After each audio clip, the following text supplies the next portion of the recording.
Let's imagine survival in its most basic form. You really don't need much, right? Food, fire, water, shelter, that's really about it. And hey, maybe you don't even need clothes, or yeah, maybe you do need clothes. But either way, I started to ponder the subject, went down a rabbit hole, and emerged with a completely different mindset.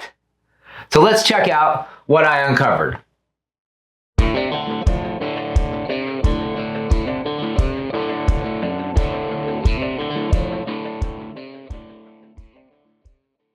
Hey, so if we haven't met yet, I'm Blitz, and if you are looking to hit that next stage, that next level as a prepared human being, as a survivalist, as a prepper, or whatever you choose to call yourself, you might have to make some tough choices. At least I did. And those tough choices led me to break up with the love of my life. And honestly, guys, it was a little awkward, but I feel it was for the best.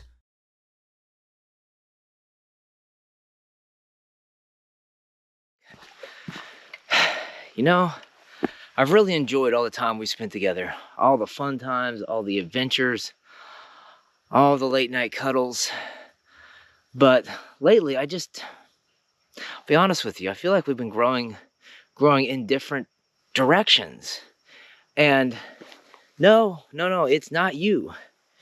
It's me. It really is me. So, I'm not saying we can't hook up on occasion when the situation is right. Kind of friends with benefits. But,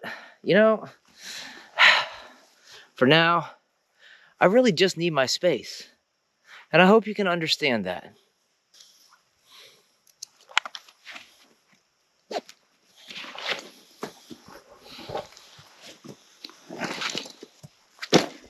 So if not a bug out bag, what am I going to use? Because I'm not on that naked and afraid level. And quite honestly, guys, I don't foresee myself ever being on that level. So I really had to think and reset my brain and get back to basics. I went back to the lab and got to work. Day and night blended into one as I worked in a fever pitch, existing on a combination of methamphetamines, sour gummies, and gallons of water. And then, finally, I had it. A tactical battle belt, but built for survival and based on the 5 C's. Can't go wrong with that, right? So without that pesky backpack to slow me down, I decided to hit my favorite trail and take my new love out for a test run. As I hiked, I felt weightless and just, for no particular reason, broke into a jog, and then a sprint, and then double time. It was almost as if there was a weight lifted off my back. There was no pack there for sure, flopping around, no straps digging into my shoulders, and the miles just flew by until I realized, whoa, hold on, I'm out of water. So I found a nice spot down by the stream and figured, hey, take a break, rehydrate, grab some chow, and break out the new rig and make sure that it does indeed cover all of my basic survival needs. A quick look at what I have going on here. I'll show you guys how I utilized it, and then we'll get into a little more detail later in the video on the more intricate pieces and parts of this kit and how I'm going to change it a little bit in the future. So let's see here. Did I cover the 5 C's? Cover, yes. Poncho went up fast and easy. Container, check. My 1943 U.S. Army issue canteen, stainless steel, always a win.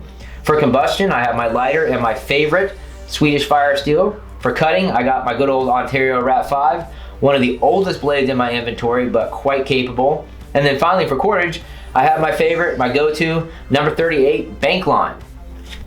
So after relaxing the shade for a little bit, I broke camp and finished off the 2 miles in my hike, putting together a total of 7 miles and a little under 3 hours, which, I wasn't pushing it super hard. I was having fun and just enjoying the process and really enjoying how well that tactical survival belt rode on my hips, how it felt, and how easily I just moved around with it. It was almost like I didn't have a pack on my back. Okay, now a quick after action report on the tactical survival belt. I love doing these. This is kind of a condensed version of a longer version I do that I don't share with you guys because it'd probably be a little bit boring. But basically what we're going to talk about is what went right, what went wrong, and next steps. So let's get that close-up look at the survival belt that I promised you guys and the contents in all of these fancy schmancy pouches. So from left to right, we got this big old Expando pouch, which fits my canteen and cut perfectly.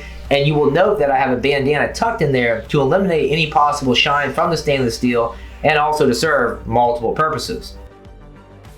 Next, we have the utility pouch, which is perfect for my poncho and cordage.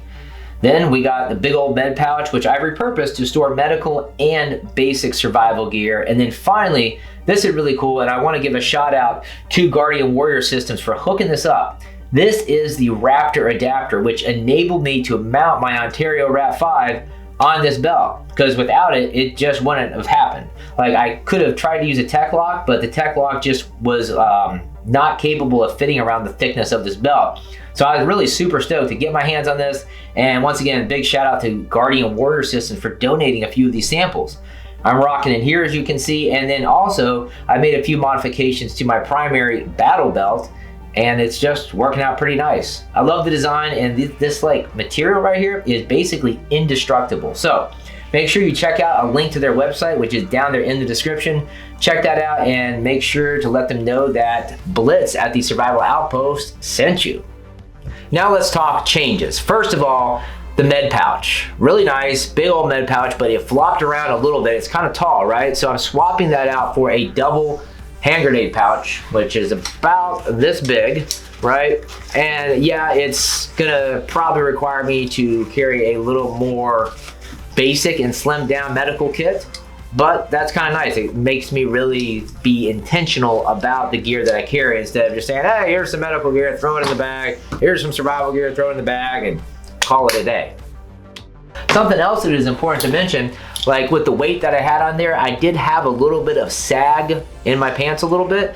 And you know, it wasn't a big deal. I tightened up the belt and it was all good. But if I was gonna add more weight, we have the ability to run a harness with this belt, which is pretty nice, right? And these hooks are just Velcro. They hook right on the belt. They're pretty heavy duty. And so that is an option in the future. And then, you know, let's just say maybe the mission does require a little more gear and you still want to run that belt. Well, you can easily pair this with a hydration pouch or pack, right?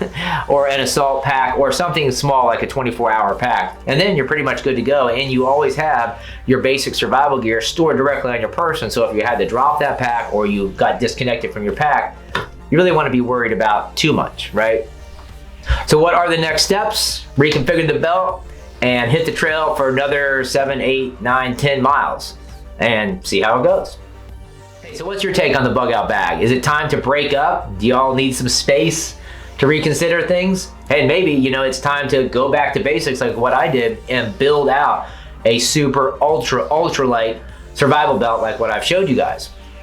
To be clear here, guys, I'm not saying the bug out bag is no longer necessary and never use it, right? There are absolutely some situations and some missions where you're gonna want that bug out bag, where you're gonna want that 3-day kit and all of that gear readily available. All I'm saying here is be intentional and tactical about the use of your bug out bag and only use it for the situations where you really truly need it. A lot of times, at least for myself, I find that I don't really need the bug out bag. I can go super ultra light, as you've seen in this video.